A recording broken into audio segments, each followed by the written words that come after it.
మేనేజర్ని అడిగాం, ఏంటి అసలు ఇంత పెద్ద బిల్డింగ్ ఎందుకు వదిలేశారు ఖాళీగా అంటే, అక్కడి నుంచి ఒకరు సూసైడ్ చేసుకుని చచ్చిపోయారండి, అందుకని ఎక్కడి నుంచి అప్పటి నుంచి ఏం చేయట్లేదు. ఫస్ట్ వాళ్ళు తెలిసి చెప్పాడో తెలియక తెలీదు. చెప్పారు ఇద్దరం లైట్ లోనో లేకపోతే మంట దగ్గర కూర్చోండి. కాదు, రియల్ హాంటెడ్ హౌస్ లో షూట్ చేస్తాడు మనోడికి, అథెంటిక్ గా కావాలంటాడు. అథెంటిక్ గా ఆర్గానిక్ ఉండడం ఏంది? నేను వెయిట్ చేస్తాను కానీ నాకు ఎవరు అంటే మరి మా ప్రణాళిక ఆడేసుకుంటాం ఆ చెడుగుడు. ఆల్రెడీ మీరు కారులో చేసింది వైరల్ అవుతుంది. ఇంకో నంబరు, మేము సాంగ్ తీసాం కదండి, థైలాండ్ వెళ్ళాం, రొమాంటిక్ సాంగ్ తీసాం. రొమాంటిక్ సాంగ్ కూడా భయ్ ఇక్కడైతే ఎవరు షూటింగ్ చేయలేదంట భయ్య అంటాడు. ఇక్కడ కూడా షూటింగ్ ఎవరు చేయని లొకేషన్ ఎందుకు? ఎవరు చేయలేదు కూడా కాదు, ఎవరు చేయలేరు. ఐలాండ్ అంటే ఒక చిన్న ఐలాండ్ అలాంటి వాటికి వెళ్ళి దింపేవాడు. అంటే ఇంక యాక్టర్స్ ఇంక ఇచ్చాం కదా అని కాదు. యాక్చువల్లీ ఏంటంటే అది ఇంతే ప్లేస్ ఉంటుంది, ఆ అంత ప్లేస్ లో ఓన్లీ కొంచెం సేపే మార్నింగ్ నుంచి మధ్యాహ్నం దాకా ఓపెన్ ఉంటుంది, దాని తర్వాత అది క్లోజ్ అయిపోద్ది వాటర్ తోటి. ఆ ప్లేస్ లో మేము వెళ్ళి షూట్ చేసాం. డైరెక్టర్స్ హీరో అనేసరికి ఆ మాట ఇంకా డైరెక్టర్ ఎలా పడితే అలాగా పాపం డైరెక్టర్ ఒకళ్ళు సరెండర్ అయిపోతారని చెప్పి దారుణం. సర్లే ఇంకా మనం కూడా అక్కడక్కడ చాపేసుకుని అక్కడ పడుకోవడం. వేరే పరిస్థితి లేదు, ఫుడ్ లేదు, ఏమి దొరకట్లేదు, ఇక్కడ స్టక్ అయిపోయాం మనం ఒక ఐలాండ్ లో. కాదు చాలా సార్లు షూటింగ్ పిక్నిక్ లో ఉంది అంటే అర్థమయ్యేది కాదు, అప్పుడు అర్థమైపోయింది యాక్చువల్లీ సర్వైవల్ స్కిల్స్. ఐలాండ్ లో ఐలాండ్ మనం వెళ్ళింది. Dream within dream inception cinema.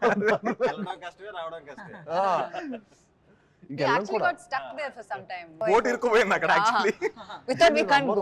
మేము షూట్ చేసిన మొత్తం సాంగ్ 7-8 hours ఫినిష్ చేసాం, ఎందుకంటే మేము 3 రోజులు తీసాం సాంగ్. కానీ ఆల్మోస్ట్ హాఫ్ డే వర్షం పైన పడుతుండేది. పొద్దున స్టార్ట్ అవుతుంది వర్షం, మధ్యాహ్నం పడుతుంది, మేము మధ్య వర్షం ఆగుతుంది చూసారు ఎప్పుడైనా 5 నిమిషాలు అలా గ్యాప్, 5 నిమిషాలు స్టార్ట్ చేసుకుని ఆ గ్యాప్ లో షూటింగ్ చేసాం. అక్కడ ఏం కుదురుతుందో అది whatever happen we did. But hats off to Rajasundaram master.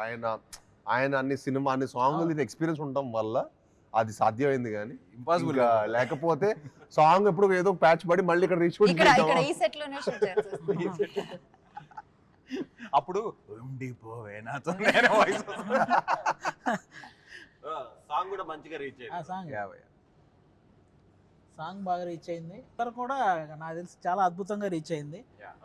మామూలుగా అందరూ అంటే చాలా రోజుల తర్వాత ఈ జోనర్ మళ్ళీ చాలా రోజుల తర్వాత ఎక్స్పీరియన్స్ చేయడం. థియేటర్లో అయితే నాకు తెలిసి వాళ్ళందరికీ మంచి ఎక్స్పీరియన్స్ చూసేవాళ్ళు. మన సినిమా విజువల్ గా కానీ, కథ పరంగా, కంటెంట్ పరంగా కానీ, at the same time sounding, even మన చైతన్ గారు ఇచ్చిన సౌండింగ్ కూడా ఈ సినిమాకి చాలా హైలైట్ అవబోతుంది. అండ్ ఆఫ్ కోర్స్ అనుపమ ఒక సర్ప్రైజ్ ట్రైలర్ లో తన పర్ఫార్మెన్స్ కానీ, అంటే ఎవరు ఎక్స్పెక్ట్ ద అన్ఎక్స్పెక్టెడ్.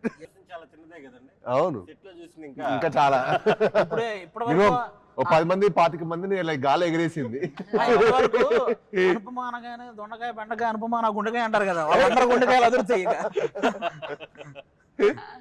ఏంటండి అలా చెప్తున్నారు? మరి అంతే కదా, మరి ఆ షాట్ చూడగానే ఆల్మోస్ట్ మీ వాళ్ళందరూ పాపం only I am in that film. It's just like నేను ఎవరికి పాపం. కానీ ఇట్ వాస్ వెరీ ఇంట్రెస్టింగ్ అండి. ఐ గెట్ ఎక్సైటెడ్, నాకు చాలా ఇష్టం అలాంటి చేయడం. ఇప్పటివరకు మీరు ఎప్పుడు ఇలాంటి క్యారెక్టర్ పర్ఫార్మ్ చేయలేదు. అండ్ నాకు యాక్చువల్లీ హారర్ మూవీస్ అంటే చాలా చాలా చాలా చాలా ఇష్టం. చిన్నప్పుడు when I was like 3-year-old 4-year-old kid, no baby, ఆ టైంలో HBO అండ్ స్టార్ మూవీస్ లో ఫ్రైడే midnight 11:30 కలా అలా హారర్ మూవీస్ వస్తాయి. సో అమ్మ నాన్న పడుకునేటప్పుడు నేను హాల్లో సినిమా చూసి లైట్ అంతా ఆఫ్ చేసుకుని like I come and sleep at around 1 o'clock 2 o'clock ఆ టైంలో. సో చిన్నప్పటి నుంచి నాకు ఇష్టం హారర్ ఫిల్మ్స్ అంటే. వాళ్ళ ఇంట్లో మదర్ ఫాదర్ పడుకున్న తర్వాత వాళ్ళు 10:30 అంటే అది కొంచెం డేర్ ఉన్నారు అదే చిన్నప్పుడు కూర్చొని. నేను చిన్నప్పుడు మా ఇంట్లో ఆ టైంలో మా అమ్మ నాన్న పడుకున్న తర్వాత ఆ టైంలో మనం రొమాంటిక్ మూవీస్ చూసాం. నేను చూసాను కదా. మీరు మాత్రమా? డైరెక్టర్ గారు అసలు ఇదిగో నేను చెప్పిన గుడ్ బై. ఇలాంటి సెగ్మెంట్ ఇంట్లో కూడా చేయకూడదు. ఆవిడకి హర్రర్ అంటే ఇంట్రెస్ట్ అనేది మాకు కూడా ఆ రోజు మన షూటింగ్ అప్పుడే ఆ బిల్డింగ్ లో సూసైడ్ చేసుకున్నారనే ఇన్సిడెంట్ మాకు తెలిసినప్పుడు మేము అవునా అని చిన్న ఆవిడేమో అవునా అని ఎగ్జైటింగ్ అడుగుతుంది ఎలా జరిగింది ఏంటి. వెళ్ళలేదు I just have not like అది ఇంకా ఎక్సైటింగ్ అన్నమాట. Like for shooting also it's like actually జరిగింది ఇలాంటి ఏదో ఒకటి ఇక్కడ and some spirit okay how does it feel అన్న ఫీలింగ్ ఉండేది. I like. కాదు మీకు చిన్నప్పుడు ఎక్స్పీరియన్స్ ఎలా ఉండేదండి హారర్లో? హారర్ ఇప్పుడు నాకు ఫర్ ఎగ్జాంపుల్ నాకేంటంటే నేను చిన్నప్పుడు ఈవిల్ డెడ్ లాంటి సినిమా కూడా నేను పక్కన 5 ఫ్రెండ్స్ పక్కన 5 కజిన్స్ని పెట్టుకొని అప్పుడు చూసేవాడిని. నిజంగా నాకు తనలాగా ధైర్యంగా ఒకళ్ళే కూర్చొని అందరూ అది కూడా పడుకున్న తర్వాత ధైర్యంగా చూడాలంటే హారర్కి అదొక గట్స్ ఉండాలి. నేను ఎప్పుడో 5 ఫ్రెండ్స్ పక్కన రే ఏంట్రా ఏం జరుగుతుంది అలా ఈవిల్ డెడ్ సినిమా. చిన్నప్పుడు ఏంటన్నా ఇప్పటికీ కూడా నైట్ అయితే జస్ట్ మనం పాట పాడడానికి వెళ్తే ఇంకో పాట పాడుకుంటూ వెళ్ళాలి, లేకపోతే ఏదో చిన్న తెలియని భయం. నాకు ఒకే ఒకసారి ఒక But horror that is the movie best చూసి part. భయం వచ్చింది. ఒకే ఒకసారి నాకు భయం వచ్చింది. అంటే అది ప్రాపర్ హారర్ కూడా కదా, మమ్మీ రిటర్న్స్ అనుకుంటా, mummy returns, I don't know which one of that. అదే దానిలో ఒక సీన్ ఉంటది, ఒక టనల్ లాంటి దానిలో ఒకడు వెళ్తాడు, వాడు స్పెక్స్ ఇలా కింద పడిపోయి వాడికి కనిపించదు. సో ఏదో గోస్ట్ వాడికి తెలియదు ఆ మమ్మీ ఈజ్ బిహైండ్ అని. ఆ సీన్ చూసి నేను ఏదో బయట ఏదో ఆడుకోవడానికి I went for playing or something, అప్పుడు I was turning around and seeing if he's there. Because glasses, నాకు ఆ టైంలో గ్లాసెస్ ఉండే, so like I know how it is to feel like blurry విషన్లో ఎలా ఉంటుందని. మూవీ ఎక్స్పీరియన్స్ ఒకటి పొలాచి షూటింగ్కి వెళ్తే అండి, అక్కడ అజిత్ గారి సినిమా రిలీజ్ అవుతుంది, ముందు రోజు ఫ్యాన్స్ షో వేస్తారు, క్రేజ్ మామూలుగా ఉండదు ఇక్కడ, అది ఇది అని తీసుకెళ్ళారు. 10:30, 11కి తీసుకెళ్లారు, బాక్స్ రాలేదంట. బాక్స్ రాలేదని ఇందాక చెప్పి అహంబల సినిమా వేసారు.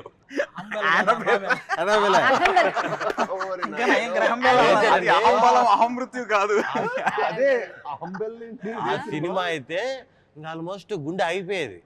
చాలాసార్లు నేను అసలుకి నానా రకాల బూతులు తిట్టాను ఆ డైరెక్టర్ని.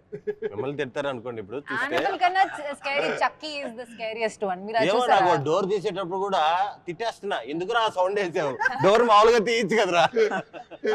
మాకు ఆర్టిస్ట్ నేను చెప్పం కానీ మాకు ఒక హోటల్లో ఒక ఆర్టిస్ట్తో ఒక చిన్న ఇన్సిడెంట్. పడుకునే ముందు అతను బెడ్ మీద నేను పడుకుంటున్నాను మీరు అందరూ పడుకోండి అనేవాడు. ఎవరితో అన్నా చెప్తాను మన ఇద్దరమే కదా ఉంది ఇక్కడ అంటే, చుట్టూ దెయ్యాలు ఉంటాయి భయ వాటికి చెప్పి పడుకోవాలనేవాడు. ఇదేంటి ఆర్టిస్ట్ పేరు చెప్పకూడదు అంటాడంటే అదే అనుకుంటా. అంటే ఆటోమేటిక్గా ఆ మాట అన్నప్పుడు ఫస్ట్ ఇతని మీద భయం వేస్తుంది కదా. పడుకున్నంతసేపు నేను తర్వాత రూమే మారాను అతని వల్ల. అలాంటి ఆర్టిస్ట్ అనమాట, నీకు తర్వాత చెప్తా. నాకు యాక్చువల్లీ తనికెల వరుణ్ గారు ఆయన రాసిన ఒక షార్ట్ స్టోరీకి ఆయనకి ఏదో ప్రైజ్ వచ్చిందంట, చాలా వెరీ షార్ట్ స్టోరీ. అది చెప్పారనమాట, నాకు చాలా ఇంట్రెస్టింగ్ అనిపిస్తుంది. ఏంటంటే ఇద్దరు ట్రైన్లో వెళ్తుంటారు, ఇద్దరు ట్రైన్లో ట్రావెల్ చేస్తుంటే ఒకడు అడుగుతాడు పక్కనోడిని, ఏమండి మీరు దయ్యాలని నమ్ముతారా అని. నేనా నమ్మను అంటాడు. కట్ చేస్తే ట్రైన్ టనల్లోకి పాస్ అవుద్ది, టనల్ నుంచి బయటికి రాగానే నమ్మనని చెప్పినోడు ఉండడు. అంతే షార్ట్ స్టోరీ.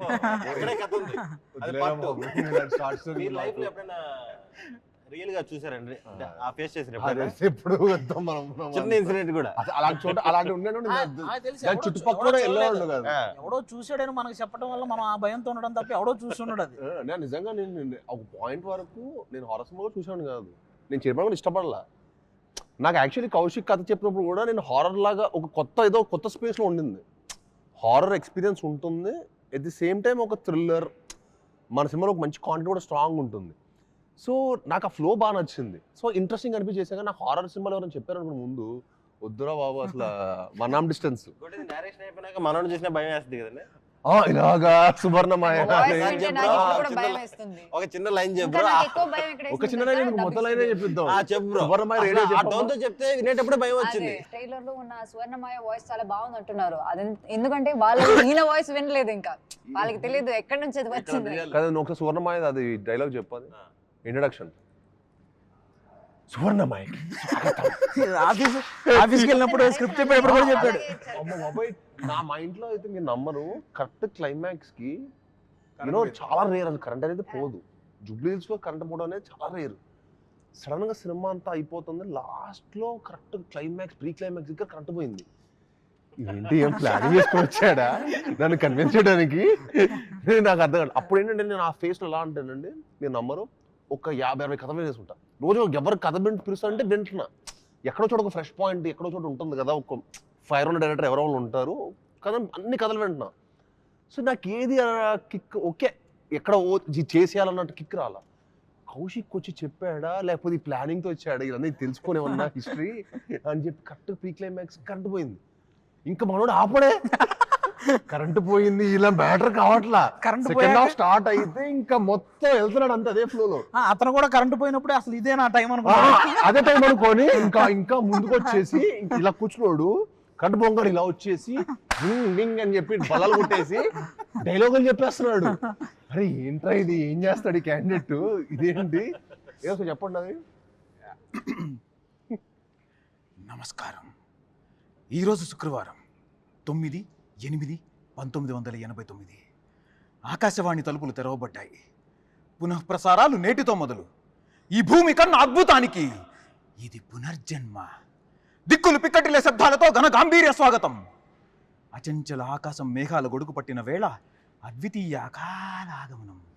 ఉసూరుమనే వాయువు ఆయువై ఉయ్యాల పాట పాడుతుంటే ప్రగాఢ నిద్ర నుంచి పైకి లేచిన ఎందుకో మీరు సాయి కుమార్ గారికి వాళ్ళ తమ్ముడు కూడా మీరే డబ్బింగ్ చెప్పొచ్చు. ఇది క్లోజ్డ్ రూమ్ లో చెప్పాడు. అతను నవ్వు హైలైట్. ప్రత్యేక ఆహ్వానం. నా ఈ రాక ఈశ్వరేచ్ఛ, బంధించిన ప్రళయానికి స్వేచ్ఛ, ఇది విధి లిఖితం. బాబాయ్ This is why కాదు we A came actor to convince transfer అవ్వడు చెప్పండి hospital. భయ్యా. ఆ నవ్వుకి హారర్ సినిమా జానర్ అంటే ఏ యాక్టర్ కన్విన్స్ అవ్వడు? నీకు అర్థం కాల ఈ క్యాండిడేట్. అది పైగా నరేషన్ 3 hours ఇలా చెప్పాడు. నేను ఫ్లాట్ మ్యాక్స్ ఇంకా ఇదేంట్రా బాబు అసలు నరేషన్. మామూలుగా మనకు 10 నుంచి 5 నిమిషాలు డైలాగే ఇలా చెప్పాలంటే చాలా కష్టం. ఇలాంటి పెక్యులర్ వర్డ్స్ అనమాట. తర్వాత అడిగా ఏంటి భయ్యా ఏంటి మన బ్యాక్ డ్రాప్ నాకు సగం ఏంటంటే అర్థం కూడా అప్పుడెప్పుడు నేను బ్రాహ్మణ్ అండి అన్నాడు. Okay little it made sense, but still అది కూడా ఇప్పుడు ఆయన బ్రాహ్మణ్ అయినా కూడా అసలు కథ పరంగా మనం గుర్తుపెట్టుకొని 2.5 hours చెప్పాలంటే it's very tough thing. So అక్కడ ఫ్లాట్ అయ్యా. ఇంకా ఓకే క్యాండిడేట్ ఏదో విషయం ఉంది, కానీ నువ్వు మంచి యాక్టర్ కూడా అవ్వచ్చు కౌశిక్. ఇప్పుడు అది అనిపిస్తుంది. Oh, very good actor. నువ్వు నెక్స్ట్ ఇంకా యాక్టింగ్ కూడా ట్రై చేయొచ్చు. నెక్స్ట్ నాకు తెలిసి డైరెక్టర్లు అనిల్ రావుపూడి గారు మీరు ఇలాగా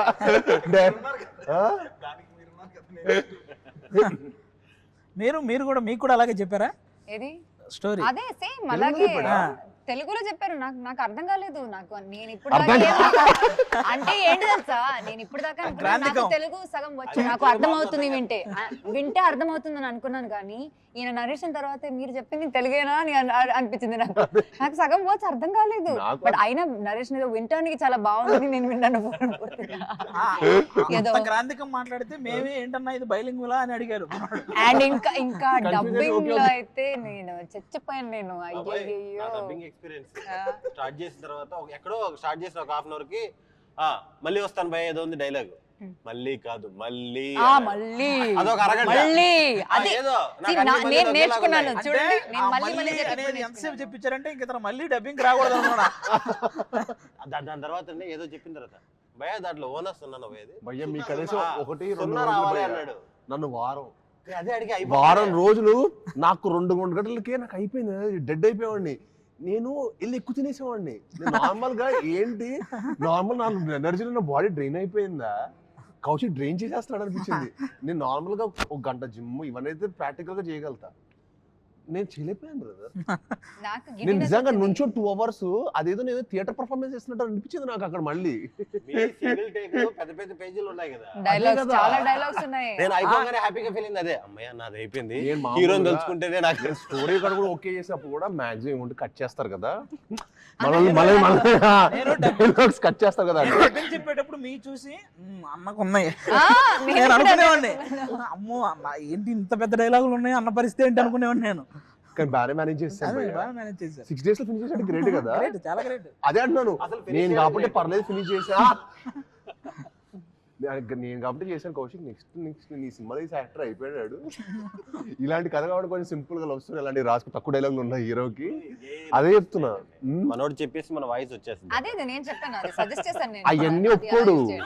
హలో అవన్నీ ఒప్పుకోడమ్మా. ఆ క్యాండిడేట్ ఏమో ఒప్పుకుంటాడు అనుకుంటున్నావు అవన్నీ. మళ్ళీ ఒప్పుకోడు. నన్ను ఆ డైలాగ్ నేర్చుకోవడానికి మనం ఇంకా 2 సార్లు కట్ చేసాను, ఒక్కసారి హాఫ్ అవర్ నేర్చుకుందాం అనుకున్నా. భయ్యా అదేదో మనోడు లైఫ్ మీద నేనేదో పాడు చేస్తున్నట్టు. మనోడితో ఒకటి రివర్స్ సైకాలజీ ఉంటది. అతను చాలా భవిష్యత్తు చాలా పెద్ద డైరెక్టర్ అవ్వబోతున్నాడు. అతని లైఫ్ నేను తొక్కేస్తాడు ఫీల్ అవుతుంటాడు. మనం నేర్చుకోకపోతే నేను భవిష్యత్తు చాలా పెద్ద డైరెక్టర్ అవుతున్నా, కానీ మీ అందరూ సపోర్ట్ లేకపోవటం వల్ల నేను రీచ్ అవ్వాల్సిన పొజిషన్ రీచ్ అవ్వలేకపోతున్నానని ఫీల్ అవుతాడు క్యాండీ. అరే లేకపోతే ఎలా ఉంటాడంటే నేను ఒక షాట్ లో అంటే అంటే అసలు ఎలా అంటే ఫీల్ అయిపోయి మీరు నేర్చుకోవాలంతే, నేను నేర్చుకోవాలంటాడు. అది బాధ చెప్తున్నాడా, డిమాండ్ చేస్తున్నాడా అంటే ఇంకా ఫిక్స్. ఒక షాట్ లో నేనేదో అనాలి, అక్కడ అనేసి వచ్చా, అదేదో ప్రాబ్లం అని చెప్పి తర్వాత రోజు నన్ను పిలిపించారు డబ్బింగ్, మళ్ళీ ఆ బిట్టు కోసం పిలిపించారు. ఆ షాక్ ఏదో